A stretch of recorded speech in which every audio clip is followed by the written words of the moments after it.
Sahabat Pijar TV, terima kasih sudah klik video YouTube ini. Kiranya kebenaran firman yang saudara dapatkan menerangi kehidupan saudara. Untuk mudah menyaksikan video-video lainnya dan mendapatkan update dengan cepat, klik subscribe. Jangan lupa, berkat Tuhan jangan disimpan sendiri. Klik tombol share di bawah dan bagikan video ini ke sebanyak-banyaknya orang yang saudara kenal. Salam terang bagi Indonesia.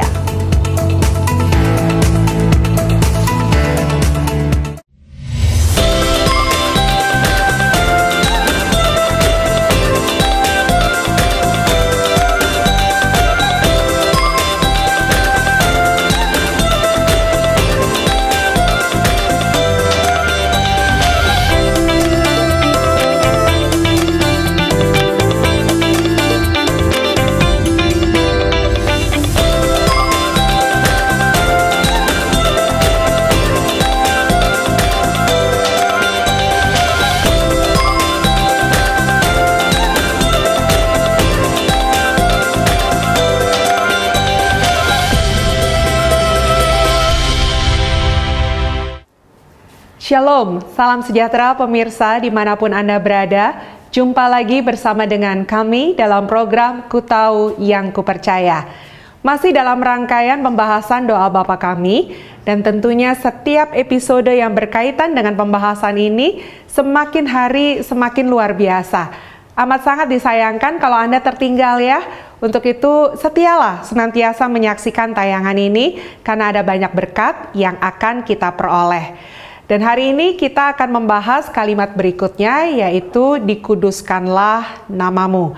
Nah, ini berkaitan dengan nama Tuhan, di mana yang akan kita panggil? Tuhankah, Bapakah, Allahkah, dan mengapa ada hal ini? Nah, untuk itu tetaplah bersama dengan tayangan ini sampai dengan selesai. Kalau perlu Anda ambil buku catatan supaya bisa diingat dan dilihat kembali. Jangan-jangan kalau kita lupa nantinya. Ya, tentunya bersama dengan Pendeta Ezra Soru yang akan memberkati kita hari ini. Dan terus bersama kami dalam program Ku Tahu Yang Kupercaya.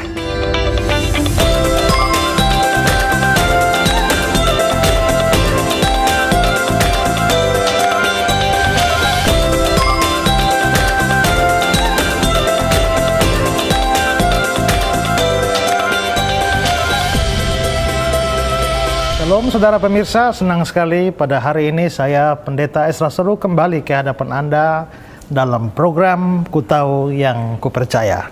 Kita bersyukur karena Tuhan terus memakai program ini untuk memberikan pemahaman dan pengertian kepada kita tentang Allah dan seluruh kebenarannya, secara khusus di dalam persoalan atau dalam hal doa yang sedang menjadi pembahasan kita saat ini. Kami sadar bahwa apa yang sudah dijelaskan itu juga masih banyak hal yang belum terjelaskan, dan apabila saudara mendengar episode demi episode dan ada hal yang ingin saudara tanyakan, jangan ragu untuk kirim pertanyaan saudara kepada kami. Ada nomor SMS di layar kaca Anda, silakan SMS ke sana dan kami akan menjawab pertanyaan-pertanyaan saudara. Juga kami terbuka untuk setiap saudara yang mempunyai beban doa, ingin didukung dalam doa. Tim doa Pijar TV siap mendukung Anda dalam doa. Kirimkan juga pokok doa Anda ke nomor yang sama di layar kaca Anda dan kami akan mendukung di dalam doa. Baik saudara, kita akan melanjutkan pelajaran kita masih dari doa Bapa kami. Dan dari episode-episode sebelumnya kita sudah membahas beberapa kata di awal doa Bapa kami. Kita sudah membahas kata Bapa. Lalu yang kedua Bapa kami. Dan yang ketiga yang di sorga. Bapa kami yang di sorga. Dan sekarang kita akan melanjutkan pada kata berikutnya, yaitu dikuduskan namamu. Dikuduskan namamu. Nah, di dalam potongan kalimat ini, dikuduskan namamu, saya mau bahas lagi beberapa hal kecil dari situ. Yang pertama adalah, sebelum kita memahami makna doa ini, dikuduskan namamu, mari kita melihat makna penggunaan nama di dalam Alkitab atau dalam kebudayaan Alkitab. Nama dalam pemikiran orang Israel atau orang Ibrani itu tidak hanya sekedar penyebutan yang menandai sesuatu atau seseorang seperti yang dalam kebudayaan kita. Nama dalam kebudayaan Ibrani itu jauh lebih dari sekedar suatu penyebutan atau satu label kepada seseorang. Di sini saya mau mengutip kata-kata dari Dr. JLCH Abineno. Dia mengatakan begini, nama-nama yang kita pakai umumnya kita ambil alih dari nama-nama nenek moyang kita, atau kita pilih sendiri dari nama-nama yang kita ketahui, dan kita tempelkan begitu saja seperti etiket pada anak-anak kita, tanpa bertanya apakah nama-nama itu cocok untuk mereka atau tidak. Kalau di kebudayaan di Indonesia bagian timur, ya biasanya kalau kakeknya misalnya nama Marten, ya lalu begitu cucunya lahir, kakeknya sudah mati, maka anaknya, cucunya itu diberikan nama Marten supaya melanjutkan nama opanya. Jadi itu yang dikatakan oleh Abineno, bahwa kadang-kadang kita mengambil nama nenek moyang dan memberikan atau menempelkannya kepada anak-anak kita. Ngerti atau tidak, pokoknya namanya opa, namanya oma, dan lain sebagainya. Nah, itu adalah kebudayaan kita di sini. Bahkan kebudayaan daerah demi daerah kan beda-beda ya. Maka pemberian nama pun bervariasi. Saya tahu banyak orang memberi nama anak tergantung bulan lahir. Kalau lahir bulan Januari, Januar. Lahir bulan Februari, Febri. Lahir bulan Maret, Marce. Lahir bulan April, April atau Aprilia, Aprianus. Lahir bulan Mei, Melani, Pak. Mei, Melani, ya. Bulan Juni, Yuni, Juniarti. Juli, Juliarti. Yuli. Agustus, Agustinus, Agustina. Agus. September, Septian, Seprianus. Oktober, Okto. November, Novi. Desember, Desi. Ya. Jadi tergantung nama bulan orang memberikan nama itu ya. Atau kadang-kadang tergantung peristiwa yang terjadi. Kalau lahir 25 Desember, Natalia. Ya, Natalia. Apalagi orang Nias. Ya. Saya tahu orang Nias ada namanya Prihatin. Ada namanya Musibah. Ya. Ada namanya Sesama. Bahkan saya kenal satu orang, namanya itu adalah Tinggal Napas Gulo. Bagaimana bisa nama kok bisa tinggal napas tuh bagaimana? Rupanya dia cerita waktu dia lahir tuh kelihatannya sudah mati, ya, nggak ada gejala-gejala hidup. Orang tuanya perhatikan, ternyata masih ada napas satu. Nah, lalu anaknya dikasih nama Tinggal Napas. Bahkan katanya ada orang nama demikianlah.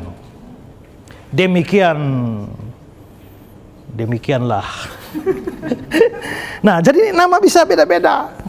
Urutan kelahiran juga bisa dipakai. Anak pertama kasih nama Joko Pratama. Anak kedua Dwi, ya. Anak ketiga Tri, ya. Macam-macam. Idola kita pun kita masuk, ya. Ronaldo, Messi, dan macam-macam. Bahkan ada yang bikin variasi. Teman saya kasih nama anaknya Isadora Fernanda Familia Guadalupe Garces de Valle. Wah. Isadora Fernanda Familia Guadalupe Garces de Valle.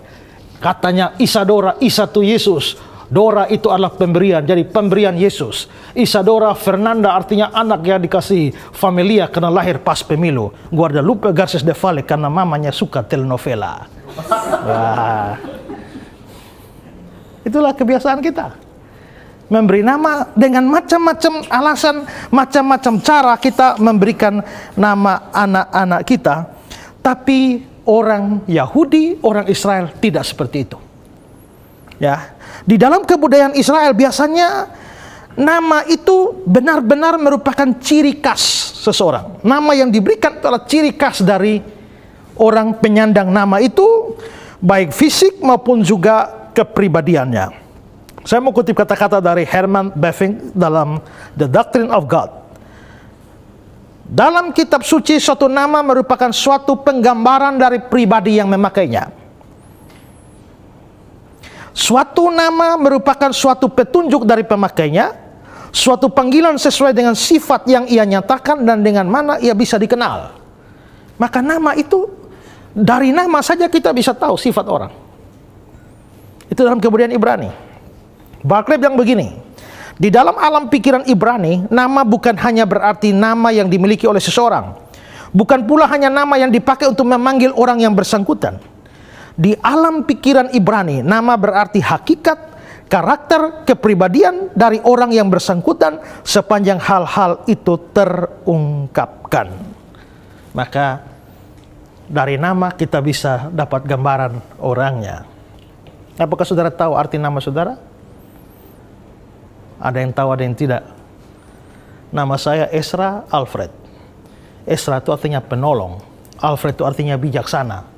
Jadi nama saya itu adalah penolong yang bijaksana. Cocok nggak? Ya. Tapi itu kebudayaan kita. Beda dengan kebudayaan mereka, itu nama menggambarkan orang. Nah, persoalannya adalah bahwa nama itu diberikan waktu anak lahir. Waktu anak lahir kan orang tua belum tahu anak itu akan seperti apa. Lalu terus bagaimana beri nama? Kalau sudah tahu karakter, sudah tahu sifat, baru kasih nama cocok. Tapi kalau nama sudah duluan, belum tahu orangnya seperti apa, sudah dikasih nama Maksi, ternyata badannya kayak Lidi, itu bukan Maksi, itu Mini. Ya.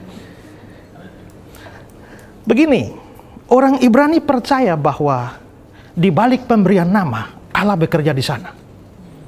Allah bekerja di sana dan Allah, jadi semacam dalam tanda petik ada ilham khusus yang diberikan kepada orang tua untuk memberikan nama pada anak, dan seperti apa mereka memberikan nama pada anak itu, ada iman dan pengharapan di sana bahwa demikianlah nanti anak itu akan jadi seperti nama yang dia sandang. Itu pengertiannya. Walaupun kadang-kadang ada juga yang tidak cocok. Karena itu, kalau suatu nama diberikan, misalnya nama A, diharapkan bahwa itu cocok dengan karakter orang. Tapi misalnya tidak cocok, atau terjadi perubahan karakter, maka nama pun harus ganti atau ikut berubah supaya cocok dengan karakter. Makanya Abram menjadi Abraham, Sarah menjadi Sarai, Yakub menjadi Israel. Kenapa diubah? Karena orangnya berubah.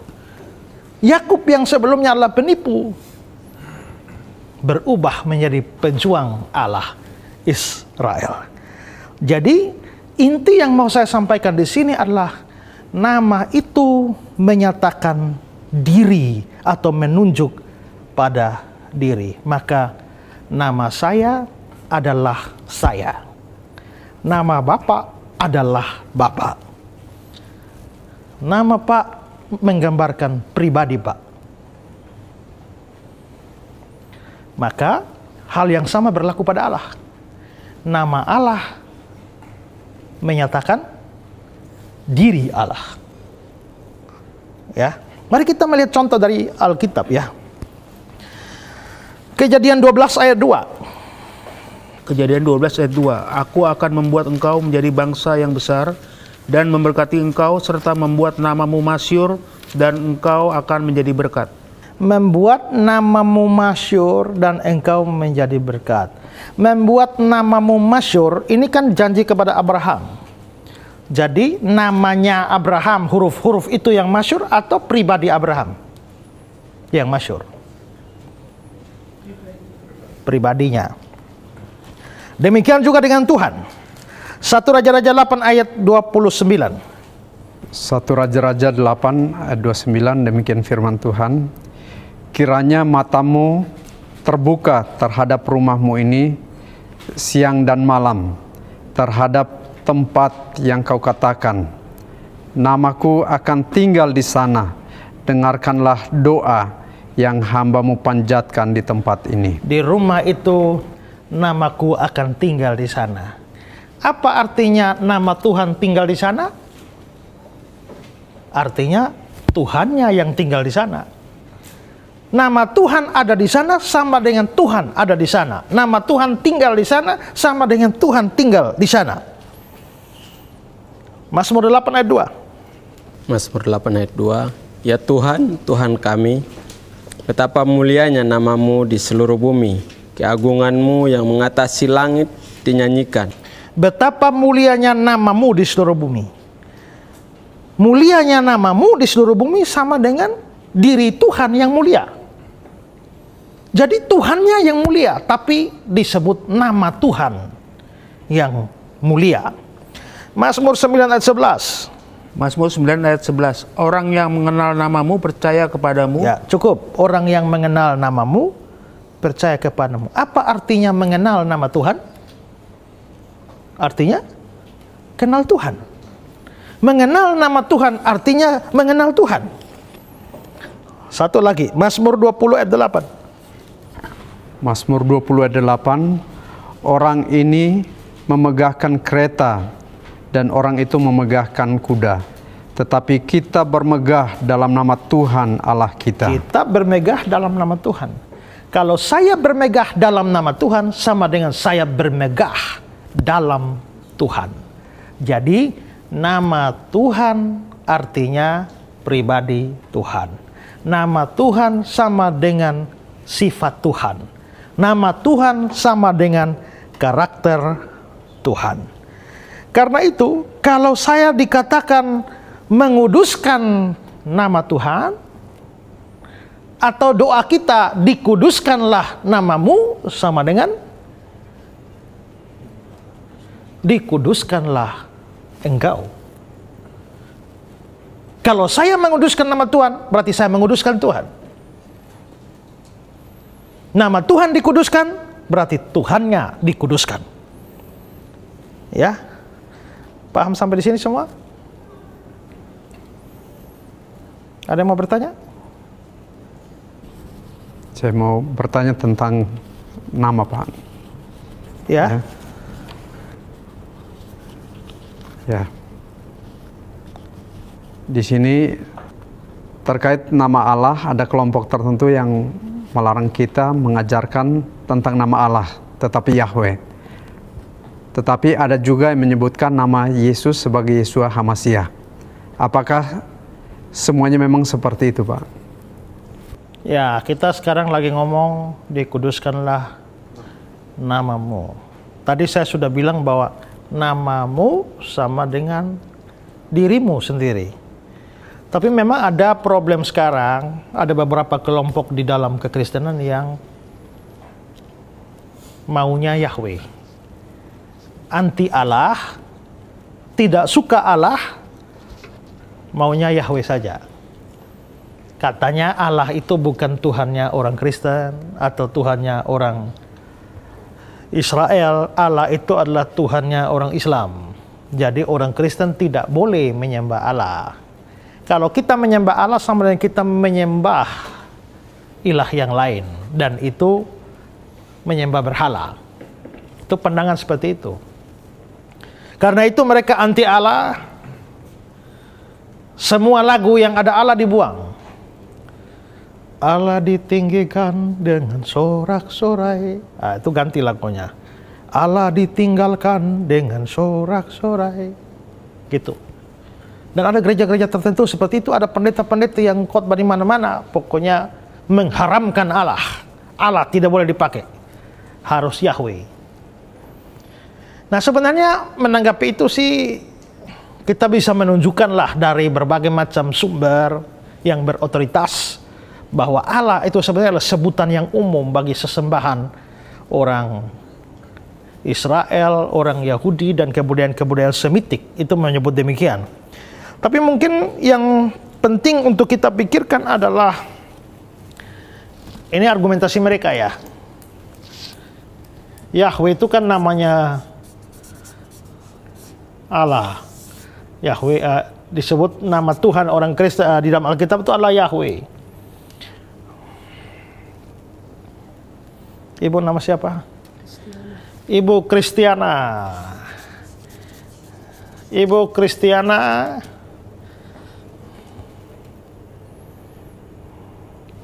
Ibu Kristiana makan nasi. Kalau diterjemahkan ke bahasa Spanyol, makan sama nasi itu jadi bahasa Spanyol. Tapi Kristiana jadi apa? Tetap. Nama saya Ezra.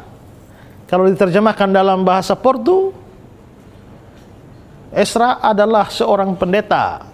Ke bahasa Portu, adalah seorang pendeta diubah jadi Portu, tapi Ezra-nya kan tetap. Juga bahasa Inggris, Ezra is a pastor. Pendetanya jadi pastor, tapi Ezra-nya kan tidak diterjemahkan. Jadi menurut mereka, nama diri tidak boleh diterjemahkan. Nah, nama diri dari Tuhan itu adalah Yahweh. Karena itu tidak boleh diterjemahkan. Makanya kita sekarang harus tetap pakai Yahweh. Nah, itu pandangannya begitu. Maka orang-orang ini di satu sisi anti Allah, di sisi lain maunya Yahweh saja. Tapi kita bertanya, apakah memang nama diri tidak bisa diterjemahkan? Memang seperti saya berikan contoh tadi, Ibu Kristina, saya, kebudayaan kita memang tidak memberikan tempat bagi penerjemahan nama diri. Tapi seperti berulang-ulang saya katakan adalah bahwa janganlah menafsirkan Alkitab dengan memakai kebudayaan kita di sini dan kini. Kalau menafsir secara baik, kita harus bisa membawa pikiran kita ke arah kebudayaan Alkitab. Nah, apakah di dalam kebudayaan Alkitab nama diri, personal name, bisa diterjemahkan atau tidak? Nah, coba mari kita lihat contoh dari Alkitab. Kisah pasal 9 ayat 36. Kisah Rasul 9 ayat 36. Di Yope ada seorang murid perempuan bernama Tabita, dalam bahasa Yunani Dorcas. Ya, cukup. Seorang wanita bernama Tabita. Tabita. Lalu Dalam bahasa Yunani Dorcas.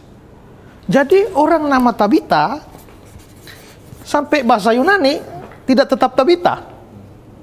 Tapi rupanya Tabita ini diterjemahkan menjadi Dorcas di dalam bahasa Yunani. Berarti nama diri bisa diterjemahkan dalam kebudayaan Alkitab. Contoh lain adalah Wahyu pasal 9 ayat 11.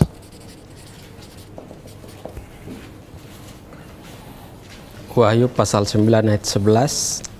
Dan raja yang memerintah mereka ialah malaikat jurang maut. Namanya dalam bahasa Ibrani ialah Abaddon. Sabar. Namanya dalam bahasa Ibrani adalah? Bahasa Ibrani adalah Abaddon.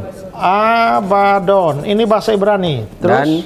Dan dalam bahasa Yunani ialah Apollyon. Dalam bahasa Yunani adalah Apollyon. Berarti nama diri kalau dalam bahasa lain itu bisa berubah.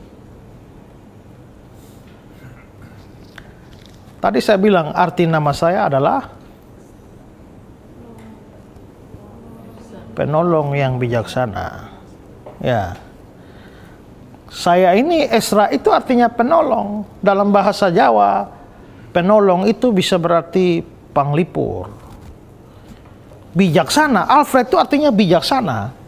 Maka dalam bahasa Jawa bijaksana itu adalah wicaksono. Jadi nama saya kalau di Jawa itu adalah Mas Panglipur Wicaksono. Gitu. Ya, kalau misalnya saya pergi ke daerah lain, ya tinggal dicari namanya penolong itu bahasa Spanyol apa? Ajudan itu ajudante. Ya. Tapi itu penolong. Bijaksana dalam bahasa Spanyol apa? Sobio. Jadi kalau saya di Spanyol adalah Sobio Ajudante. Itu nama saya kalau di Spanyol. Jadi tergantung bahasa. Itu kebudayaan Alkitab. Bukan cuma nama orang, bahkan nama tempat pun bisa begitu. Bahasa Ibrani-nya Golgota. Nama tempat itu Golgota bahasa Ibrani, sampai bahasa Latin Kalvari. Kalau kita ya Jakarta, ya ke bahasa apapun tetap Jakarta kan? Tapi dalam kebudayaan Alkitab bisa berubah. Nah, karena itu maka Yahweh dalam bahasa Ibrani tidak dipertahankan pada waktu Alkitab dialihkan ke dalam bahasa lain. Misalnya dalam terjemahan Septuaginta. Perjanjian Lama berbahasa Yunani, itu Septuaginta. Tiap kali nama Yahweh muncul di dalam Alkitab Septuaginta tidak pernah dipertahankan. Selalu diubah menjadi Kurios dalam bahasa Yunani. Demikian juga Alkitab Perjanjian Baru berbahasa Yunani. Waktu Alkitab PB mengutip ayat-ayat Perjanjian Lama, kalau itu mengandung nama Yahweh, tidak dipertahankan. Tapi selalu Yahweh diubah menjadi Kurios. Saya hanya berikan contoh satu saja ya. Misalnya Ulangan pasal 8 ayat 3. Coba baca. Jadi ia merendahkan hatimu, membiarkan engkau lapar, dan memberi engkau makan mana yang tidak kau kenal dan yang juga tidak dikenal oleh nenek moyangmu, untuk membuat engkau mengerti bahwa manusia hidup bukan dari roti saja, tetapi manusia hidup dari segala yang diucapkan Tuhan. Manusia hidup dari segala yang diucapkan Tuhan. Tuhan di situ tulisnya bagaimana, Pak? Huruf besar semuanya. Huruf besar semua. Saya sudah bilang ya, Tuhan ada dua macam. T besar, U-H-A-N kecil. Itu dari Adonai. Tapi kalau T-U-H-A-N besar semua, itu Yahweh. Maka coba Bapak ubah itu Tuhan di situ jadi Yahweh. Kalimat terakhirnya bagaimana? Tetapi manusia hidup dari segala yang diucapkan Yahweh. Manusia hidup dari segala yang diucapkan Yahweh. Kalimat ini atau ayat ini dikutip dalam Perjanjian Baru waktu Yesus menghadapi cobaan iblis di Matius pasal 4 ayat 4. Coba baca Matius 4 ayat 4. Tetapi Yesus menjawab, ada tertulis, manusia hidup bukan dari roti saja, tetapi dari setiap firman yang keluar dari mulut Allah. Firman yang keluar dari mulut Allah. Ini bahasa Yunani. Allahnya itu jadi Theos. Berarti di situ ayat aslinya Yahweh. Tapi ternyata dikutip oleh Yesus diubah menjadi Theos. Kalau Yahweh bisa diubah menjadi Theos. Kita ngomong sekarang tanya, kalau begitu kenapa Yahweh tidak bisa diterjemahkan menjadi Allah atau diubah menjadi Allah? Ya, padahal ternyata Yahweh pun bisa jadi Theos. Di bagian lain Yahweh bisa diterjemahkan Kurios. Dan Tuhan Yesus yang ngomong. Bahkan Tuhan Yesus mengutip itu tidak mempertahankan nama asli YHWH. Lalu atas dasar apa orang-orang sekarang mengharuskan kita memakai Yahweh? Saya bukan anti Yahweh ya. Yahweh itu namanya Tuhan, mau pakai boleh, silakan. Tapi mengharuskan itu tidak.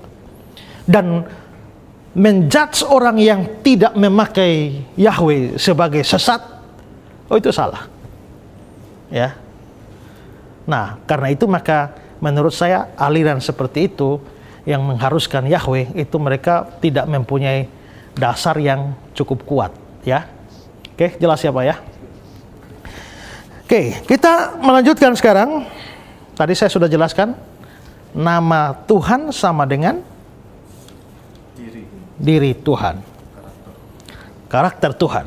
Nah sekarang doa ini adalah dikuduskanlah namamu. Maka sekarang kita mau bahas apa arti dikuduskan. Apa arti kata dikuduskan? Kata dasarnya kudus, dari bahasa Ibrani kados, bahasa Yunaninya adalah hagios. Ya. Nah,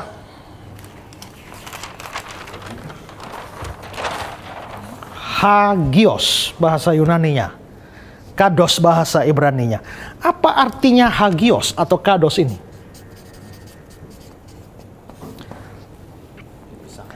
Sebenarnya dia mempunyai 3 arti. Arti pertama artinya dipisahkan. Arti kedua artinya dikhususkan. Arti ketiga itu suci. Jadi dipisahkan, dikhususkan, lalu suci. Itu artinya hagios. Seperti sudah saya jelaskan dalam doktrin Alkitab, kalau saya punya banyak HP, nomor HP, tapi nomor HP yang satu saya pisahkan dan khususkan untuk keluarga, yang lain tidak boleh tahu, maka HP itu menjadi HP kudus. Artinya HP yang dipisahkan dan dikhususkan hanya untuk keluarga. HP itu HP kudus. Kita disebut orang kudus, kenapa? Karena kita dipisahkan Tuhan dari dunia ini dan dikhususkan hidup bagi Tuhan, maka kita orang kudus. Siapa orang kudus? Siapa orang suci di sini? Kalau suci enggak, kalau kudus ya. Kalau suci ini pengertian yang ketiga. Suci belum, nanti sampai surga baru kita suci. Tapi kudus sudah. Sejak kita percaya Yesus, kita sudah adalah orang kudus, dipisahkan dari dunia ini dan dikhususkan bagi Allah. Itu artinya kudus. Jadi barang yang hagios artinya barang yang dibedakan atau dipisahkan dari yang lain. Orang yang hagios artinya orang yang berbeda atau yang terpisah dari yang lain. Oke? Paham? Saya tanya sekali lagi. Apa artinya nama Tuhan? Karakter. Apa artinya dikuduskan? Dipisahkan atau dibedakan. Nah, kalau begitu sekarang doa ini bilang, dikuduskanlah namamu.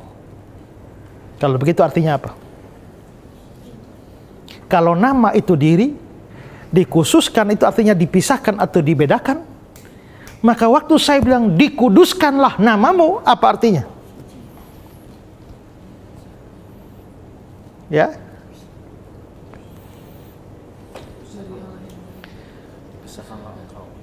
Dipisahkanlah engkau, kiranya dibedakanlah engkau. Itu artinya. Secara sederhana dari makna kata demikian. Dipisahkanlah engkau, dibedakanlah engkau, diasingkanlah engkau, diunikkanlah engkau. Itu kira-kira medan makna dari kata dikuduskan. Dan karena ini adalah sebuah doa, doa saya dikuduskanlah namamu. Dikuduskan itu artinya dipisahkan, diasingkan, diunikkan.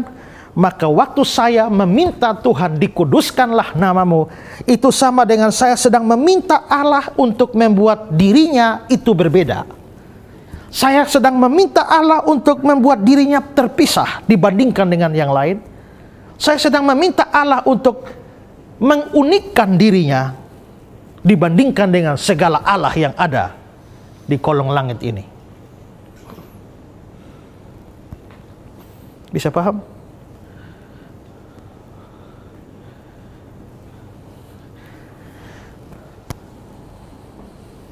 Kalau begitu sebenarnya apa tujuan doa ini? Tuhan itu sudah kudus ya. Ngapain lagi kita minta dia dikuduskan? Saya coba ambil analogi sederhana. Kalau WL atau pemimpin pujian bilang, saudara-saudara mari kita memuliakan Tuhan. Lalu ada orang tanya, ngapain sih memuliakan Tuhan? Memangnya dia kurang mulia? Saudara-saudara mari kita membesarkan Tuhan. Memangnya Tuhan kurang besar? Kalau kamu puji dia tambah besar. Kalau enggak puji dia kurang besar. Jadi sebenarnya untuk apa kita membesarkan Tuhan?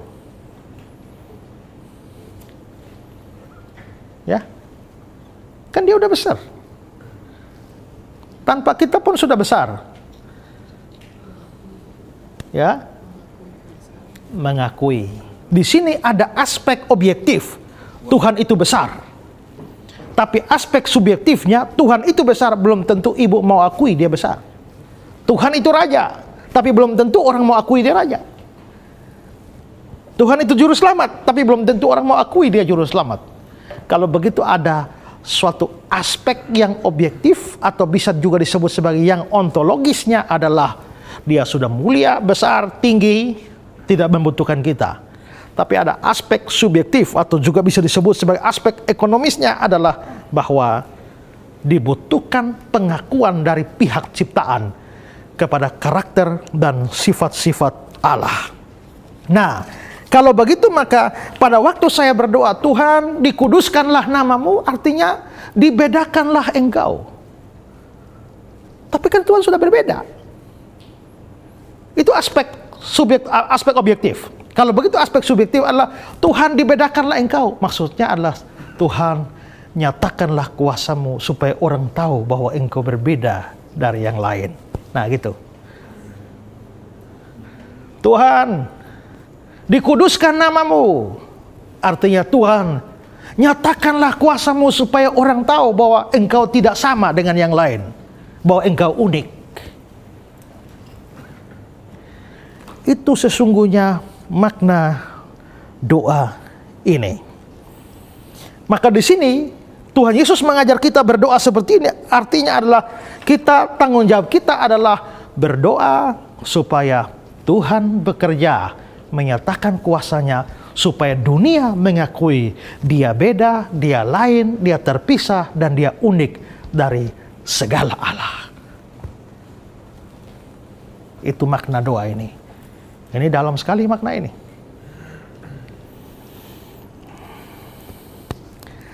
Saya beri contoh dari pengalaman pemuda-pemuda kerajaan Yehuda yang dibuang ke Babilonia, Sadrak, Mesak, Abednego, ya. Coba mari kita lihat Daniel pasal 3, 26 sampai 29. Lalu Nebukadnezar mendekati pintu perapian yang bernyala-nyala itu. Berkatalah ia, Sadrak, Mesak, dan Abednego, hamba-hamba Allah yang maha tinggi, keluarlah dan datanglah kemari. Lalu keluarlah Sadrak, Mesak, dan Abednego dari api itu. Dan para wakil raja, para penguasa, para bupati, dan para menteri raja datang berkumpul. Mereka melihat bahwa tubuh orang-orang ini tidak mapan oleh api itu, bahwa rambut di kepala mereka tidak hangus, jubah mereka tidak berubah apa-apa, bahkan bau kebakaran pun tidak ada pada mereka. Berkatalah Nebukadnezar, terpujilah Allahnya Sadrak, Mesak, dan Abednego. Ia telah mengutus malaikatnya dan melepaskan hamba-hambanya yang telah menaruh percaya kepadanya dan melanggar titah raja, dan yang menyerahkan tubuh mereka karena mereka tidak mau memuja dan menyembah Allah manapun kecuali Allah mereka. Sebab itu aku mengeluarkan perintah bahwa setiap orang dari bangsa, suku bangsa, atau bahasa manapun ia yang mengucapkan penghinaan terhadap Allahnya Sadrak, Mesak, dan Abednego akan dipenggal-penggal dan rumahnya akan dirobohkan menjadi timbunan puing, karena tidak ada Allah lain yang dapat melepaskan secara demikian itu. Nah, sekarang lihat contoh ini ya. Ada Nebukadnezar membuat patung, suruh semua orang menyembah. Sadrak, Mesak, Abednego tidak mau menyembah. Lalu mereka dibuang ke dalam dapur api. Tapi Tuhan menyatakan kuasanya, sehingga dibuang dalam dapur api pun mereka keluar, tidak terjadi apa-apa. Bau hangus saja tidak. Gara-gara Tuhan menyatakan kuasa seperti itu, sekarang lihat apa yang dikatakan oleh Nebukadnezar. Terpujilah Allahnya Sadrak, Mesak, Abednego. Dia mengutus malaikatnya melepaskan hamba-hamba yang telah menaruh percaya padanya. Orang kafir memuji Allahnya Sadrak, Mesak, Abednego, Lalu di kalimat yang terakhir tadi, di ayat yang ke-29, dikatakan bahwa tidak ada Allah lain yang dapat melepaskan secara demikian. Tidak ada Allah lain. Artinya, ini yang Allah yang model begini beda. Tidak ada Allah lain. Yang begini unik. Yang lain palsu.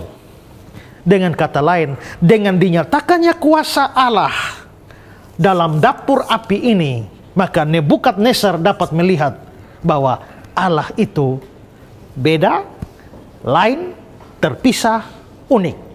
Dengan kata lain, nama Tuhan dikuduskan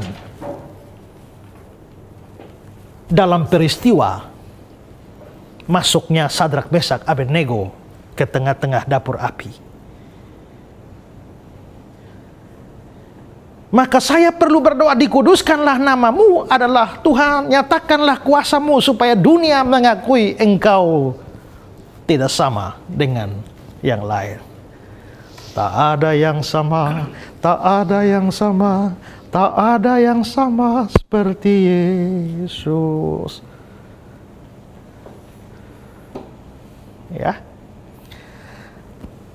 Ada seorang seorang spiritis Belanda, namanya Miriam Dayo. Dia seringkali membuat suatu acara pagelaran-pagelaran atau juga konser-konser di mana dia mengadakan pertunjukan. Dia ditusuk tombak, ditusuk pedang pun menembus tubuhnya, dadanya, dia tidak mati. Dan ini bukan sulap yang tipuan mata atau pakai trik tertentu. Ditusuk dengan pedang, tembus di sini, pakai X-ray untuk lihat betul-betul pedang menembus jantungnya, dan dia tidak mati. Miriam Dayo dari Belanda. Dalam demonstrasi dia sudah 500 kali tidak mati, dan dia mau membuat satu pertunjukan akbar di Swiss. Begitu dia mau bikin pertunjukan akbar di Swiss, orang Kristen di Swiss tahu akan ada pertunjukan begitu. Dan sebelum itu terjadi, 1 minggu sebelum itu mereka sudah doa. Tuhan, nyatakanlah kuasamu. Orang ini datang bawa kuasa setan, dan dia mau menunjukkan betapa hebatnya kuasa yang dia miliki. Tuhan, nyatakanlah kuasamu. Sampai pertunjukan itu pedang ditusuk, dus, dan tembus. Robohlah Miriam Dayo dan selesai. Orang-orang Kristen, terima kasih Tuhan, engkau telah menyatakan kuasamu.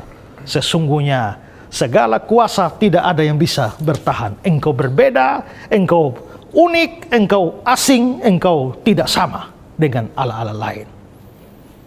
Maka doa meminta Tuhan menguduskan namanya adalah doa supaya Tuhan menyatakan kuasanya, supaya dia terlihat berbeda, unik dari yang lain.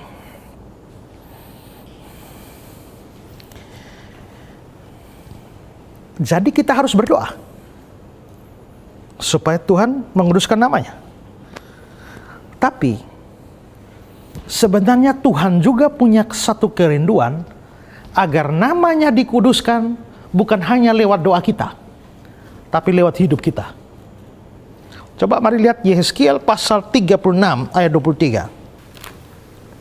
Yehezkiel 36 ayat 23. Aku akan menguduskan namaku yang besar. Aku akan menguduskan namaku. Tuhan sendiri yang akan menguduskan namanya. Terus? Yang besar, yang sudah dinajiskan di tengah-tengah bangsa, dan yang kamu najiskan di tengah-tengah mereka. Dan bangsa-bangsa akan mengetahui bahwa akulah Tuhan. Demikianlah firman Tuhan Allah. Manakala aku menunjukkan kekudusanku kepadamu di hadapan bangsa-bangsa. Aku akan menguduskan namaku, dan bangsa-bangsa akan mengetahui bahwa akulah Tuhan. Mirip sekali dengan doa Bapa kami ini. Ya. Bagaimana cara Tuhan? Ini kan Yehezkiel pasal 36 ayat 23 ya. Lihat konteksnya. Yehezkiel 36 ayat 23 itu menunjukkan Tuhan mau menguduskan namanya supaya orang lain bisa lihat bahwa Tuhanlah Allah. Beda dari lain. Bagaimana caranya Tuhan menguduskan namanya? Coba lihat satu ayat setelah itu, yaitu ayat 4. 24 dan sampai 27. Ayat 24 sampai 27. Aku akan menjemput kamu dari antara bangsa-bangsa dan mengumpulkan kamu dari semua negeri dan akan membawa kamu kembali ke tanahmu. Ayat 25. Aku akan mencurahkan kepadamu air jernih yang akan mentahirkan kamu dari segala kenajisanmu dan dari semua berhala-berhalamu. Aku akan mentahirkan kamu. Sabar. Aku akan mentahirkan kamu, menyembuhkan kamu. Terus 26. Kamu akan kuberikan hati yang baru. ya, Tuhan akan kasih hati yang baru.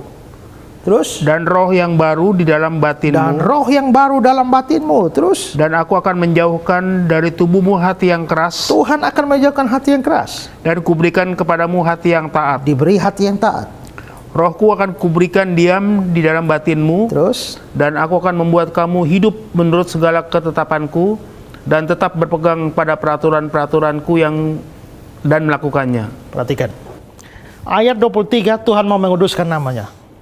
Supaya orang lain bisa tahu akulah Tuhan.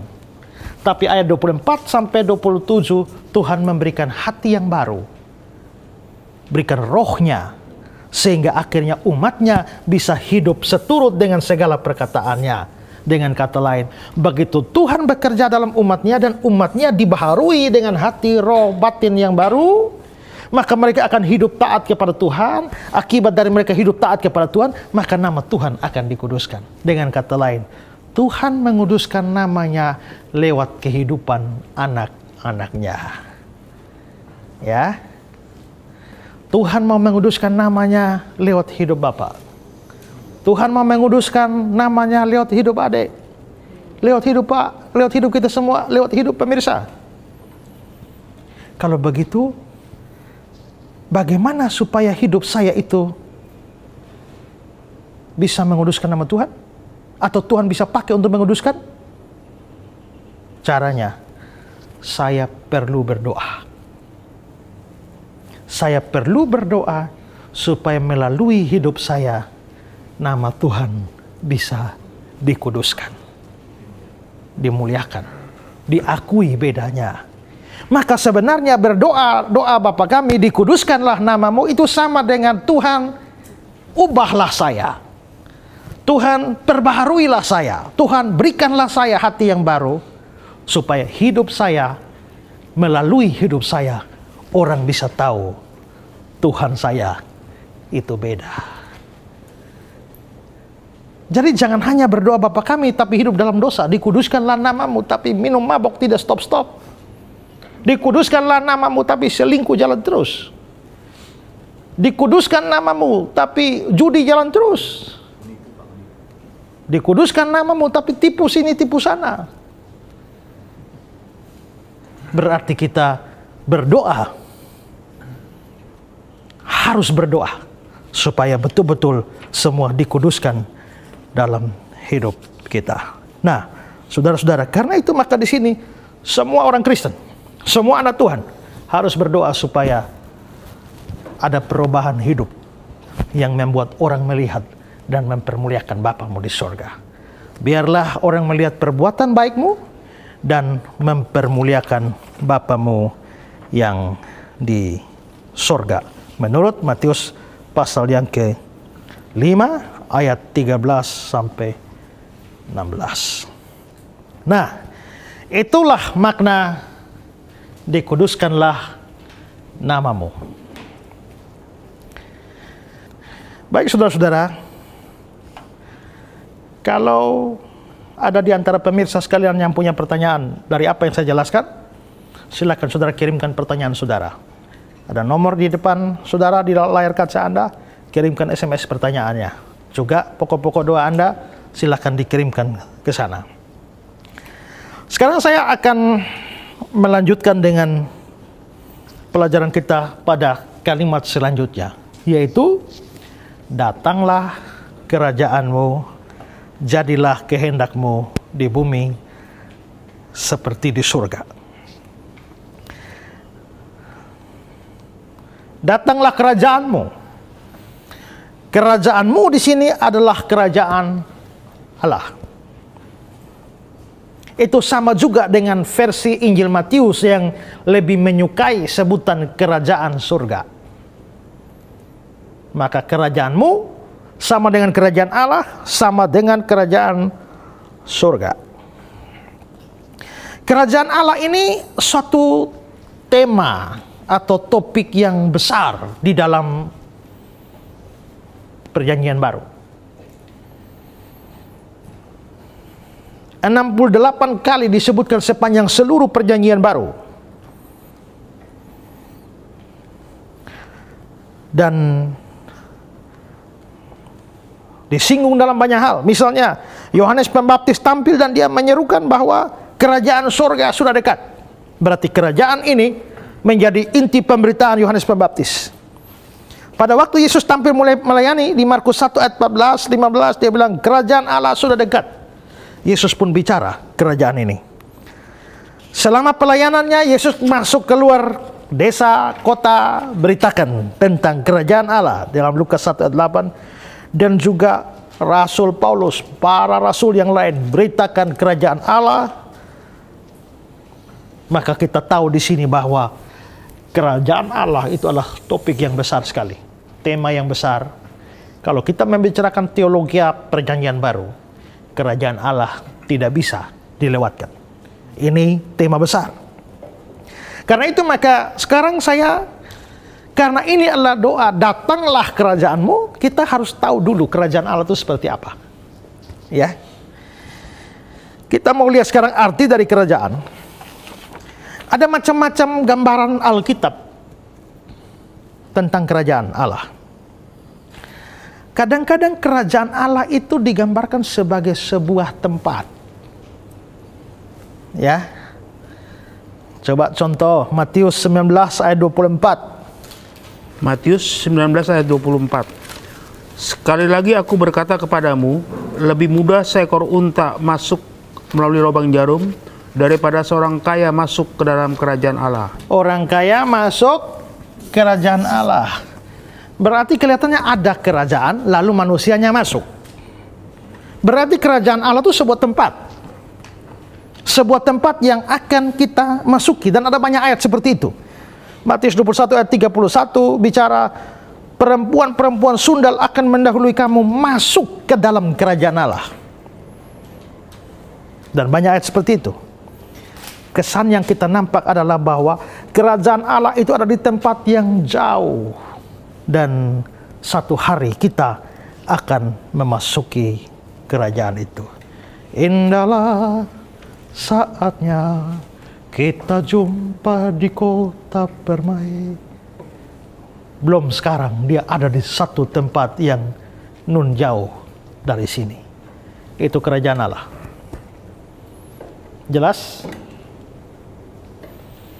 Pak Esra, berbicara tentang kerajaan Allah berarti menunjukkan pada tempat seperti Bapak katakan tadi. Kalau demikian menunjukkan satu tempat, kira-kira tempatnya ada di mana, Pak? Karena orang sering bertanya-tanya surga itu ada di mana. Ya. Ada di telapak kaki ibu. Menurut pepatah. Ya. Tapi dicari di kaki ibu tidak dapat. Ya. Surga di mana? Tuhan Yesus datang dari surga. Dia naik ke surga. Turun dari surga, naik ke surga. Artinya surga di atas. Tapi di atas mana? Cari di bulan, nggak dapat. Cari di Jupiter, nggak akan dapat. Cari di Pluto, nggak dapat. Tata surya tetangga, tidak dapat. Galaksi tetangga, tidak dapat. Kenapa? Surga ini sifatnya, dimensinya rohani. Seluruh alam semesta ini dimensinya dimensi fisik. Makanya kita kalau bisa menelusuri seluruh alam semesta sampai ke planet-planet dan galaksi-galaksi lain pun tidak dapat. Karena dimensinya dimensi rohani.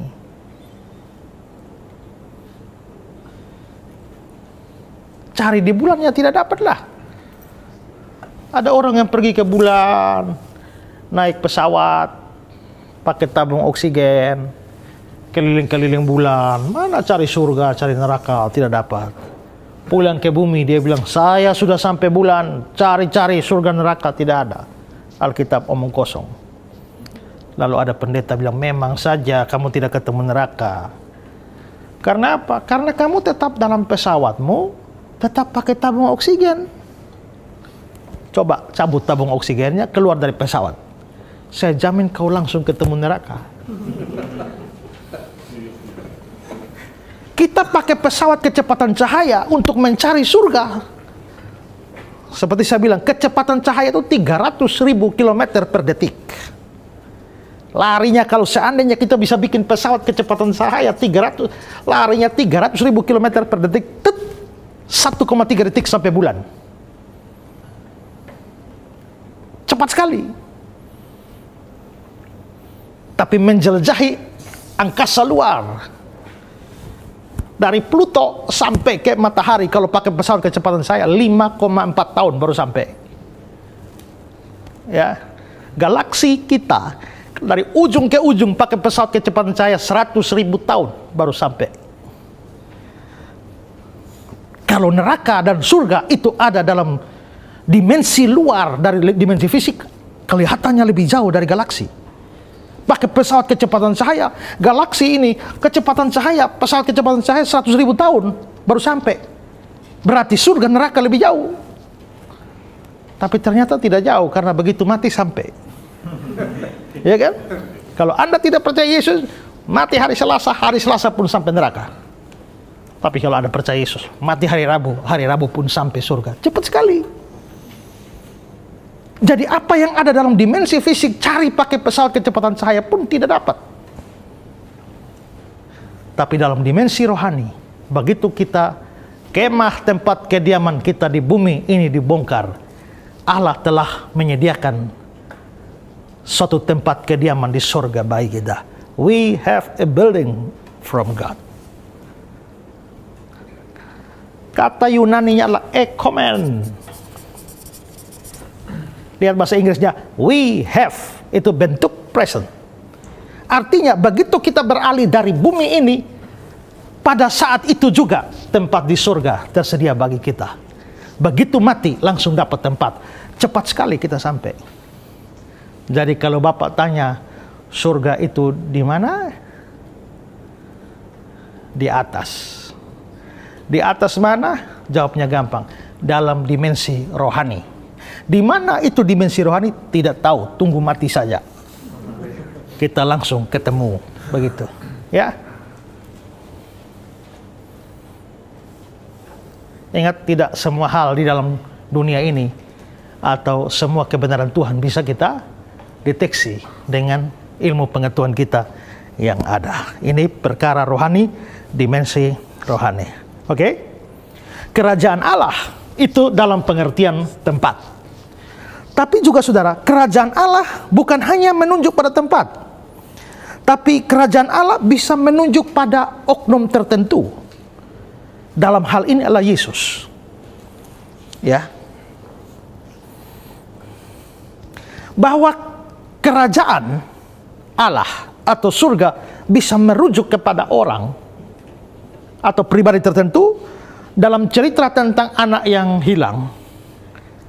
Waktu dia pulang, mau mengaku dosanya di hadapan bapaknya, dia bilang apa? Lukas 15 ayat 18, coba lihat. Aku akan bangkit dan pergi kepada Bapakku dan berkata kepadanya, Bapa, aku telah berdosa terhadap surga dan terhadap Bapa. Bapa, aku telah berdosa terhadap surga. Surga. Kalau surga itu satu tempat, berarti dia berdosa terhadap surga, terhadap tempat?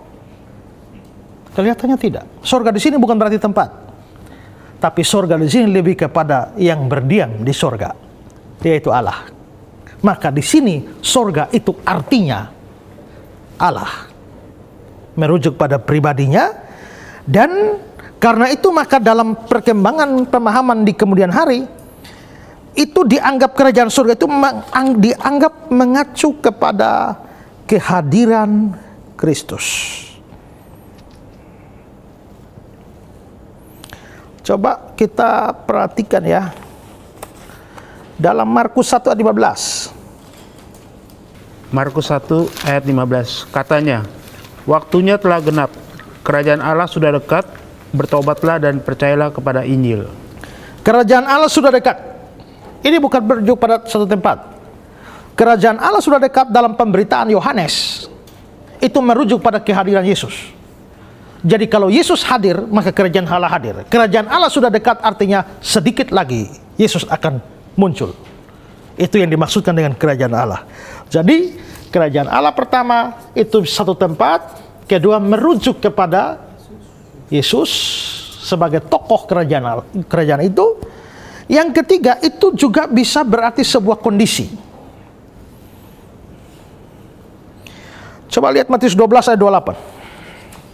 Tetapi jika aku mengusir setan dengan kuasa roh Allah, maka sesungguhnya kerajaan Allah sudah datang kepadamu.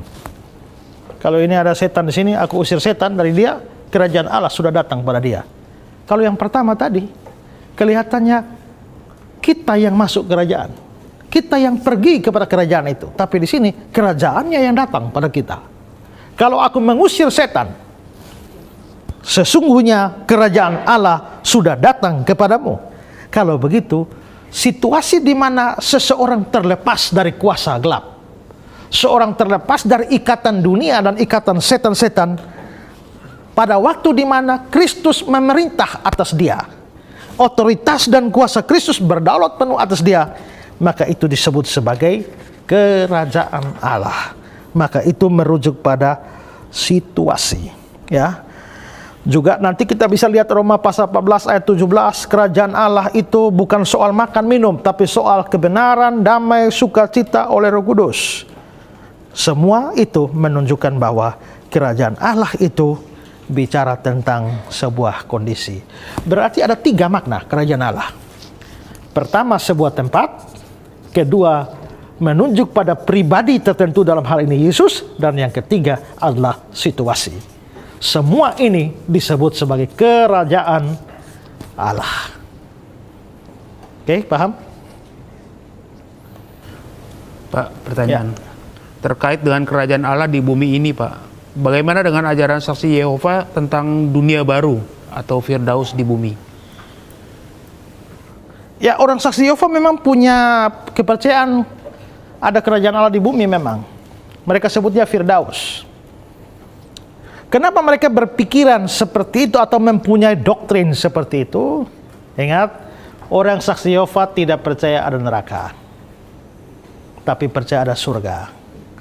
Surganya hanya untuk 144.000 orang. Itu tercatat di Wahyu pasal 7 ayat 4. Coba Pak baca Wahyu 7 ayat 4. Wahyu 7 ayat 4. Dan aku mendengar jumlah mereka yang dimeteraikan itu 144.000 yang telah dimeteraikan dari semua suku keturunan Israel. Ada 144.000 orang. Nah, mereka mengatakan ini yang akan masuk surga. Dan ini sudah penuh. Sudah cukup pas orangnya. Tapi saksi Yehova kan ada banyak. Yang masuk surga 144.000 orang. Yang sisanya tidak masuk surga. Ada banyak orang Kristen KTP yang kalau ditanya, apakah kamu yakin masuk surga? Mereka tidak yakin. Kalau tanya orang Kristen yang tradisional saja, yakin masuk surga? Tidak yakin. Tapi tanya orang saksi Yehova, yakin masuk surga? Yakin tidak. Ya, tidak yakin, yakin tidak. Dan terus, kalau mereka tidak masuk surga, terus di mana? Mereka percaya bahwa Allah satu hari nanti akan membuat bumi baru yang namanya Firdaus. Dan mereka yang tidak ke surga, itu tinggal di Firdaus di bumi. Saya satu hari jalan-jalan di satu taman kota di Kupang. Saya lihat orang-orang saksi Yehova ada bikin stand-stand, taruh buku di sana, bagi-bagi buku gratis. Lalu saya mampir ke sana, saya tanya, kelihatannya anak-anak muda tamat SMA atau baru-baru kuliah, sudah saksi Yehova. Saya sana tanya, kenapa sih kalian pasang-pasang buku, bagi-bagi buku di sini? Anak cewek masih muda, kira-kira umur 20-an. Dia bilang, boleh saya jawab pakai Alkitab? Luar biasa. Ya, pendeta saja jarang pakai Alkitab. Tapi ini orang saksi Yehova pakai Alkitab. Boleh saya jawab pakai Alkitab? Silakan. Lalu dia buka dari Matius pasal 24, dan Injil kerajaan ini akan diberitakan ke seluruh bumi sebelum kedatangan Tuhan. Jadi Injil kerajaan itu harus diberitakan. Jadi kami ada di sini membagi buku ini adalah memberitakan Injil kerajaan. Saya bilang, oh.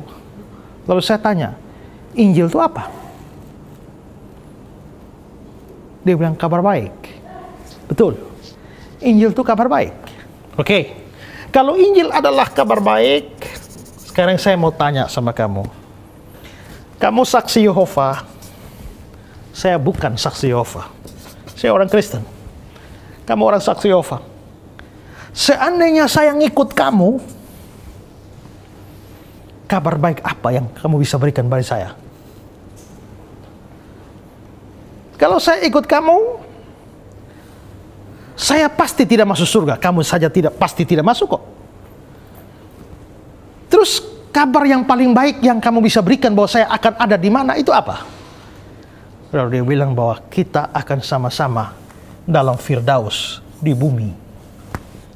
Oh, baik. Kalau begitu, kabar paling baik yang kamu bisa berikan pada saya adalah kita sama-sama dalam Firdaus di bumi. Mari sekarang kita balik. Seandainya kamu yang ikut saya. Kalau kamu yang ikut saya, di rumah Bapakku ada banyak tempat tinggal. Ada satu tempat yang cukup untuk semua orang. Kalau kamu ikut saya, berita baik saya adalah kau dan saya akan sama-sama di surga. Kalau saya ikut kamu, kita sama-sama di bumi. Kalau kau ikut saya, kita sama-sama di surga. Saya tanya kamu, mana yang lebih baik antara surga dan bumi? Dia diam. Saya coba kamu jawab. Antara surga dan bumi mana lebih bagus? Surga. Nah, kalau begitu, mending kamu ikut saya daripada saya ikut kamu. Gimana? Dia diam, tidak bisa jawab. Saya bilang jawab dong. Ya, tetap diam. Ya. Kebanyakan orang Kristen kalau saksi Yehova datang diusir. Jangan saudara. Ngapain kita usir? Nginjili balik dia. Dia datang, masa kita ngusir? Dia datang kita. Bahkan saya sekarang mau bikin, jangan kita yang tunggu dia datang, kita nyari. Sekian lama mereka nyari kita. Sekarang kita balik, kita nyari mereka. Nyari dan nginjili. Karena kita punya berita lebih baik. Nah, jadi mereka percaya bahwa nanti bumi ini akan lenyap, Tuhan akan membentuk bumi baru, namanya Firdaus.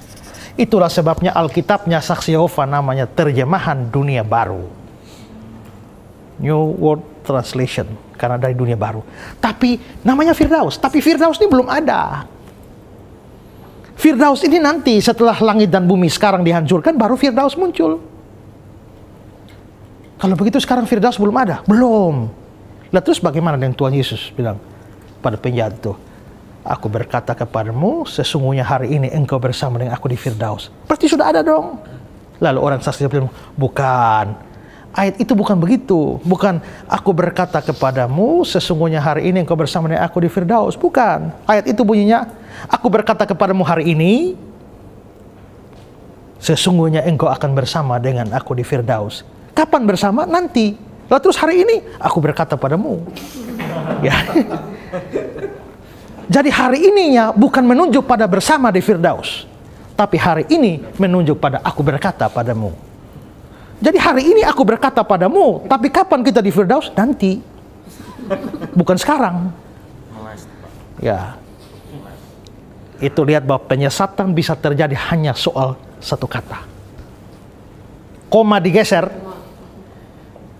bisa sesat. Jadi itulah konsep saksi Yehova. Tapi jelas penerjemahan Alkitab yang benar bukan New World Translation, aku berkata padamu hari ini. Bukan. Terjemahan Alkitab Indonesia, terjemahan baru sudah tepat. Aku berkata kepadamu, sesungguhnya hari ini engkau bersama dengan aku di Firdaus. Jadi penjahat itu bersama Yesus sudah ada di Firdaus. Firdaus itu bahasa Yunaninya adalah paradeisos, ya. Menurunkan bahasa Inggris paradise yang artinya surga. Oke? Jelas ya Pak ya? Pak, saya ada satu pertanyaan lagi, Pak. Ya. Saya penasaran dengan ajaran saksi Yehova yang mengatakan bahwa yang masuk surga itu hanya 144.000 orang, Ya. dalam Wahyu 7 ayat 4. Bagaimana tanggapan Bapak tentang doktrin seperti itu? Ya mereka stopnya di ayat 4 saja. Coba maju sedikit. Coba lihat dulu di ayat 9. Bapak lihat ayat 9-nya. Wahyu 7 ayat 9. Wahyu 7 ayat 9. Kemudian daripada itu aku melihat sesungguhnya suatu kumpulan besar orang banyak yang tidak dapat terhitung banyaknya dari segala bangsa dan suku dan kaum dan bahasa berdiri di hadapan takhta dan di hadapan anak domba, memakai jubah putih dan memegang daun-daun palem di tangan mereka. Ada berapa banyak Pak? Tidak terhitung banyaknya. Tidak terhitung banyaknya. Dari segala suku, bangsa, kaum, dan bahasa. Lah terus yang 144.000 itu apa? Coba baca ulang tuh Wahyu 7 ayat 4. Wahyu 7 ayat 4. Dan aku mendengar jumlah mereka yang dimeteraikan itu 144.000 orang.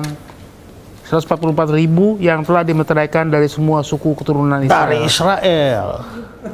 Itu Israel. Kalau untuk semua bangsa, ya ayat 9-nya. Tidak terhitung. Itu pun dari Israel 144.000. Itu pun juga bukan bermakna harfiah. Bahwa seolah-olah dari Israel hanya 144.000 saja. Tidak. 144.000 ini adalah 12 kali 12 kali 1.000. 144.000. Loh kenapa bisa begitu?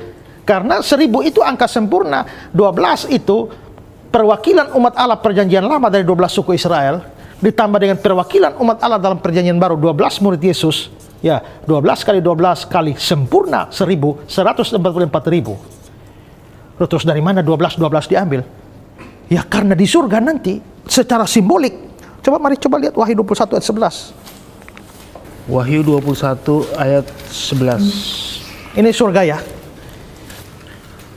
Kota itu penuh dengan kemuliaan Allah dan cahayanya sama seperti permata yang paling indah, bagaikan permata yaspis, jernih seperti kristal.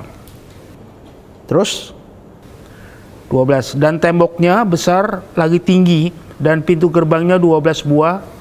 Dan di atas pintu-pintu gerbang itu ada 12 malaikat dan di atasnya tertulis nama ke-12 suku Israel. Ya, ada 12 suku Israel ya. Lalu ayat selanjutnya Ayat 13. Di sebelah timur terdapat 3 pintu gerbang dan di sebelah utara 3 pintu gerbang dan di sebelah selatan 3 pintu gerbang. Ayat 14. Dan tembok kota itu mempunyai 12 batu dasar dan di atasnya tertulis ke-12 nama ke-12 rasul anak domba itu. Jadi ada 12 suku Israel, 12 rasul, ya angka sempurna simbolik 12 umat Allah perjanjian lama, 12 umat Allah perjanjian baru secara sempurna 144.000. Artinya seluruh umat Allah dalam perjanjian lama, perjanjian baru dari orang Israel akan diselamatkan. Apakah hanya Israel? Tidak. Dari segala suku, bangsa, kaum, dan bahasa ada juga, yaitu di ayat 9. Yang itu tidak terhitung jumlahnya. Jadi saksi Yehova salah tafsir itu. Ya.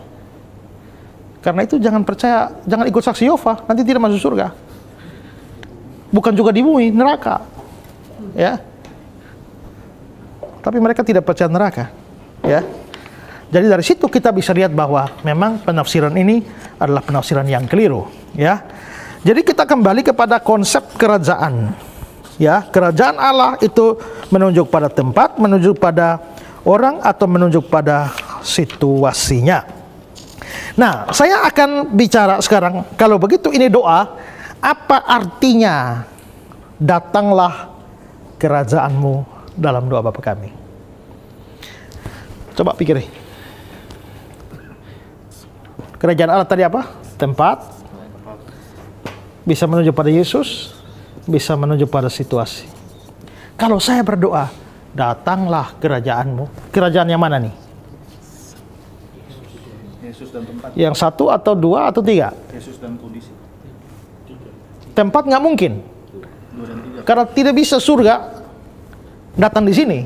Kita yang akan ke surga, bukan surga ke sini. Berarti bukan tempat. Berarti 2 dan 3. Pada waktu saya berdoa, datanglah kerajaanmu, itu bisa bicara soal Yesus, tapi juga lebih menyolok adalah situasi di mana kuasa Allah, kedaulatan Allah, pemerintahan Allah yang berlaku di surga itu turun ke bumi. Itu disebut sebagai datanglah kerajaanmu. Jadi gini ya, saya jelaskan satu hal dulu. Dalam pemikiran atau puisi orang Ibrani itu ada yang namanya gaya berpikir paralelisme. Gaya berpikir paralelisme itu adalah, ini satu kalimat. Kalimat pertama, ada kalimat kedua. Gaya berpikir paralelisme adalah kalimat kedua menjelaskan arti dari kalimat pertama. Apa yang dimaksudkan dengan kalimat pertama itu dijelaskan oleh ayat kalimat kedua. Contohnya begini, Tuhan adalah gembalaku yang baik. Apa artinya Tuhan itu gembala yang baik? Artinya takkan kekurangan aku. Itu namanya cara menulis gaya paralelisme Ibrani. Ya, coba Mazmur 46 ayat 2. Allah itu bagi kita tempat perlindungan dan kekuatan, sebagai penolong dalam kesesakan sangat terbukti. Ini paralelisme. Allah itu bagi kita tempat perlindungan dan kekuatan. Apa artinya kalimat itu? Artinya dia sebagai penolong dalam kesesakan. Nah, itu model begitu. Nah, doa Bapa kami ditulis dalam gaya paralelisme seperti ini. Datanglah kerajaanmu, jadilah kehendakmu di bumi seperti di surga. Berarti apa artinya datang kerajaanmu? Artinya kehendak Tuhan yang seperti di surga itu jadi di bumi. Kalau di surga semua tunduk pada Allah, tapi di bumi banyak orang tidak tunduk pada Allah. Saya berdoa ya Tuhan, datanglah kerajaanmu. Artinya sebagaimana kehendakmu berlaku di surga, berlaku pula lah di bumi ini. Itu tujuan doa ini atau maksud doa ini. Kalau begitu saudara, ada banyak orang tidak taat di dunia ini. Ada banyak orang Tuhan itu raja, tapi ada banyak orang tidak mengakui dia raja. Tugas saya sebagai anaknya adalah berdoa supaya banyak orang mengakui pemerintahan dan kerajaan Allah. Saya orang yang takut Tuhan, mengasihi Tuhan, tunduk pada Tuhan, tapi istri saya tidak. Tugas saya berdoa, datanglah kerajaanmu, jadilah kehendakmu di surga seperti di rumah saya. Jadilah kehendakmu di surga seperti juga di istri saya. Ada orang tua yang mengasihi Tuhan luar biasa, bukan? Tapi anak-anaknya bagaimana? Hidup secara amburadul. Tidak ikut Tuhan tapi ikut setan. Saya berdoa, datanglah kerajaanmu. Jadilah kehendakmu di surga seperti juga di dalam anak-anak saya. Jadilah kehendakmu di surga seperti dalam jemaat saya. Jadilah kehendakmu seperti di surga, seperti di dalam bangsa dan negara saya, seperti di dalam kota saya. Kalau begitu, doa ini penting sekali.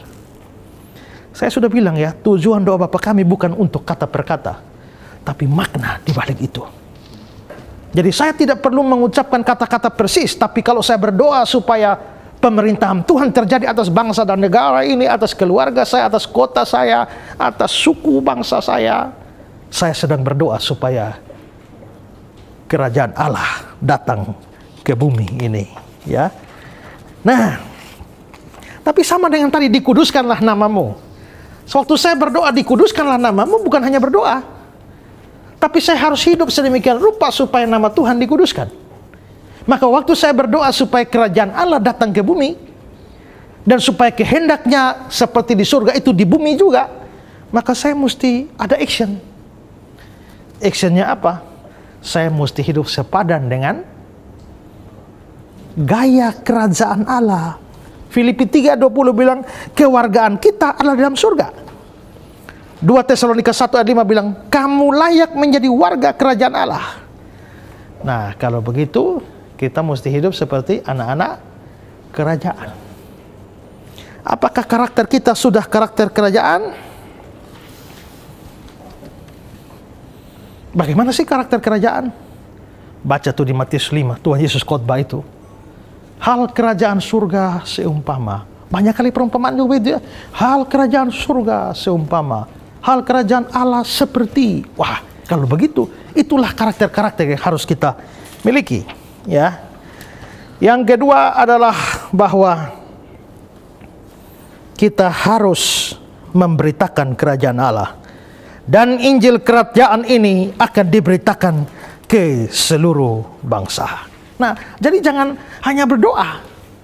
Kalau mau kerajaan Allah di bumi ini terjadi seperti di surga, bukan hanya berdoa, tapi berdoa dan minta kepada Tuhan supaya hidup saya mencerminkan gaya kerajaan seorang hamba kepada raja itu bagaimana?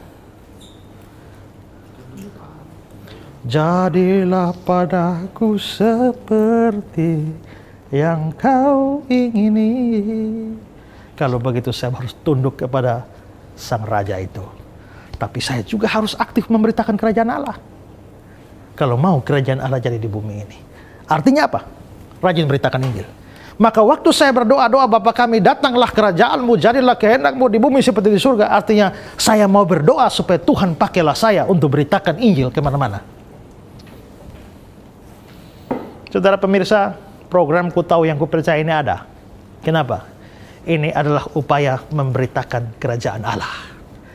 Saya beritakan Yesus kepada saudara. Kalau saudara terima Yesus, sesungguhnya kerajaan Allah sudah datang padamu. Kalau keluargamu terima Yesus, maka jadilah kehendak Tuhan di surga itu juga jadi turun dalam keluargamu, dalam hidupmu, dalam istri, anak-anakmu, pembantumu, keluargamu, semuanya. Maka seorang yang berdoa, datanglah kerajaanmu, harus siap beritakan Injil. Tapi banyak gereja sekarang malas beritakan Injil kan? Senangnya ngumpulin duit banyak. Ya, kalau rekening, laporan di rekening gereja, duitnya sekian M, bangganya ya. Tuhan gak bangga dengan rekening gereja yang banyak. Tuhan tidak bangga dengan menara gereja yang tinggi. Tuhan tidak bangga dengan sound system yang luar biasa, wah, dalam gereja. Dengan lampu-lampu nyala dan sebagainya. Ada banyak gereja terlalu mewah, tapi ngomongin penginjilan, pelitnya minta ampun. Rapat majelis, duit habis juta-juta. Tapi kalau penginjilan, kikir minta ampun. Ya, itulah sebabnya kami ada di sini, beritakan kerajaan Allah. Pijar TV, Ku Tahu Yang Ku Percaya ada untuk beritakan kerajaan Allah. Karena kami sadar, dikuduskanlah namamu, datanglah kerajaanmu, jadilah kehendakmu di bumi seperti di surga. Kita sedang bekerja untuk kerajaan Allah. Maka semua dikerahkan, waktu, tenaga, doa, duit dikerahkan untuk kerajaan Allah. Dan saya tahu ada banyak pemirsa juga yang terlibat dalam pekerjaan kerajaan Allah ini dengan memberikan bantuan dananya untuk membiayai pelayanan ini. Saudara sedang ambil bagian dalam kerajaan Allah. Saudara tidak memperkaya pendeta Esra Soro karena tidak dapat apa-apa. Saudara tidak memperkaya orang-orang di Pijar TV, tidak dapat apa-apa. Tapi saudara sedang memperlebar kerajaan Allah dengan dukungan yang diberikan. Karena itu juga saudara, program ini terjadi atau boleh ada karena banyak pemirsa yang menggunakan uangnya untuk memperlebar kerajaan Allah. Karena itu kalau ada saudara juga yang terbeban untuk itu, silakan. Ini ada nomor rekening di layar kaca Anda. Anda boleh ambil bagian dalam pelebaran kerajaan Allah ini. Ada yang mau bertanya? Bertanya Pak, ini berbicara tentang kerajaan Allah. Kalau kita membaca di Yesaya 9 ayatnya yang ke-5. Sebab seorang anak telah lahir untuk kita, seorang putra telah diberikan untuk kita, lambang pemerintahan ada di atas baunya, dan namanya disebut orang penasihat ajaib, Allah yang perkasa, Bapa yang kekal, Raja damai. Nah, dari ayat ini saya mau bertanya, maka Yesus disebut sebagai Raja damai. Ya. Nah, tapi kalau saya baca dalam Alkitab bahasa Inggris, Yesus bukan raja melainkan pangeran. Nah, jadi Yesus itu, pertanyaan saya, Yesus itu raja atau pangeran? Ya, kalau lihat ayat ini ya, penasihat ajaib, Allah yang perkasa, Bapa kekal, Raja damai. Saya bilang ya, problem-problem terjemahan tuh ya. Coba kalau saudara hitung di sini berapa nama tuh? Namanya disebutin orang, penasihat ajaib, Allah yang perkasa, Bapa kekal, Raja damai. 4. Kalau saudara lihat Alkitab bahasa Inggris 5, bukan 4. Saudara lihat dalam terjemahan lama pun ada 5, bukan 4. Terus 5-nya mana? Nah, sebenarnya begini, namanya disebutkan orang, 1 ajaib, 2 penasihat, 3 Allah yang perkasa, 4 Bapa kekal, 5 Raja damai. Jadi ajaib dan penasihat itu terpisah. Tapi dalam Alkitab terjemahan baru digabung menjadi penasihat ajaib. Padahal aslinya itu terpisah. Namanya disebut ajaib, penasihat. Saya sudah tulis buku 1. Judulnya adalah namanya disebutkan orang. Pertama ajaib, 2 penasihat, 4 Bapa yang kekal, ya, Allah yang perkasa, Raja damai. Hanya kalimat sepotong, kira-kira buku 100 halaman membahas nama-nama ini. Nah, tapi waktu membahas Yesus Kristus disebut sebagai Raja damai, betul seperti Pak bilang, kalau lihat Alkitab bahasa Inggris, bukan the King of Peace, tapi the Prince of Peace. Bagaimana bahasa Ibraninya? Ya, bahasa Ibraninya adalah, kalau raja itu bahasa Ibrani itu melek, maka Elimelek itu artinya Allah adalah raja. El itu kan Allah, Melek itu raja. Elimelek artinya Allah adalah raja. Makanya Melkisedek raja, ya, juga Melkisedek raja Salem, ya. Nah, maka di dalam bahasa Ibrani bukan Melek Shalom. Kalau Melek Shalom itu memang Raja damai, tapi ini bukan Melek Shalom, Shar Shalom. Dan Shar Shalom lebih tepat memang disebut sebagai pangeran damai. Maka di sini Yesus bukan raja, tapi pangeran. Pangeran itu apa? Anaknya raja. Ya, kalau hanya lihat ayat 5, sekarang coba Pak lihat ayat 6, coba baca ayat 6. Besar kekuasaannya dan damai sejahtera tidak akan berkesudahan di atas takhta Daud dan di dalam kerajaannya. Ya, cukup. Besar kekuasaannya, damai sejahtera tidak berkesudahan di atas tahta Daud di dalam kerajaannya. Berarti memang di ayat 5 Yesus itu pangeran, tapi ayat 6 langsung menunjukkan dia raja. Jadi Yesus raja juga, ya.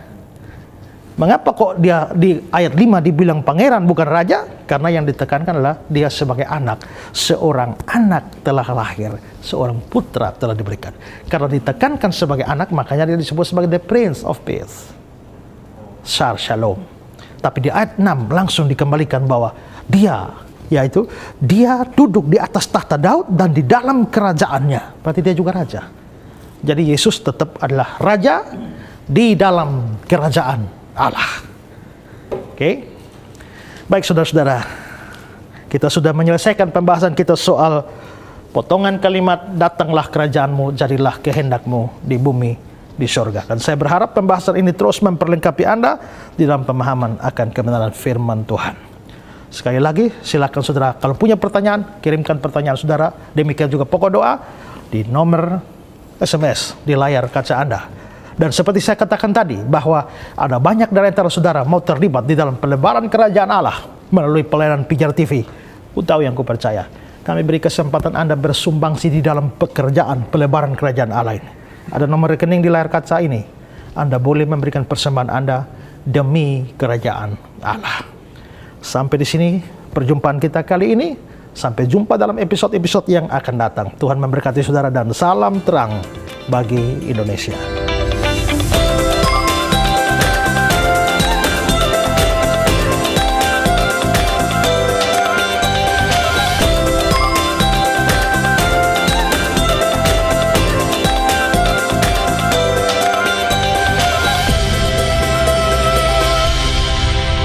Anda diberkati sekali, bukan? Dalam tayangan ini kita sudah membahas bagaimana kalimat doa Bapa kami mengenai dikuduskanlah namamu. Nah, untuk itu terus nantikan, karena pasti masih ada pembahasan-pembahasan yang lainnya sampai seluruh kalimat doa Bapa kami ini selesai disampaikan kepada Anda sekalian bersama dengan hambanya Pendeta Esra Soru. Pemirsa, kami bersyukur dan bersukacita Anda adalah penonton setia dari program kami. Terima kasih untuk setiap masukan, tanggapan, dan kritikan ke nomor SMS yang selalu kami tayangkan di layar kaca Anda. Dan itu sangat berarti buat kami dan kami akan senantiasa berupaya untuk membalas setiap apa yang Anda sampaikan. Kami berterima kasih juga untuk setiap dukungan dana yang Anda berikan kepada kami lewat nomor rekening yang kami tayangkan di layar kaca. Setiap dukungan dana begitu sangat berarti buat kami dan juga kami percaya Tuhan tidak akan berhutang dengan apa yang Anda berikan, apa yang ditabur itu yang akan dituai bahkan berkali-kali lipat ganda. Dan juga kami berterima kasih untuk partisipasi yang membuat kami sampai hari ini masih tetap bisa mengudara untuk memberkati Anda sekalian. Tetaplah setia dan Tuhan pasti akan senantiasa memberkati kita semua. Dan di akhir acara ini, saya mengajak Anda untuk berdoa bersama seperti doa yang Tuhan ajarkan kepada kita. Bapa kami yang ada di dalam surga, dikuduskanlah namamu, datanglah kerajaanmu, jadilah kehendak-Mu di bumi seperti di surga. Berikanlah pada kami pada hari ini makanan kami yang secukupnya, dan ampunilah kami akan kesalahan kami, seperti kami juga mengampuni orang yang bersalah kepada kami.